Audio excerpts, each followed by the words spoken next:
Pour les services publics, nous pensons qu'il faut rompre avec les traités qui obligent les services publics à être en concurrence avec des marchés privés. Il y a des services publics qui supposent un investissement commun et des biens communs, par exemple les transports, par exemple l'énergie. Donc il faut retirer ces services publics de l'emprise des traités européens. Donc pour ça, nous, on propose une méthode simple, c'est ce qu'on appelle la stratégie plan A, plan B.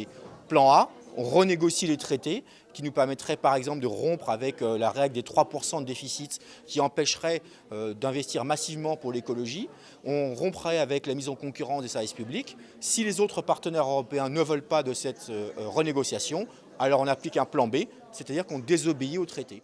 Par exemple, ici, nous sommes dans une région qui est très particulière. Par exemple, nous, on est contre la privatisation des barrages hydrauliques. Voilà, donc ça c'est une injonction de la Commission européenne, mais que la France a bien voulu accepter. L'eau est un bien commun, c'est un secteur énergétique très stratégique, c'est un secteur qui produit de l'énergie propre.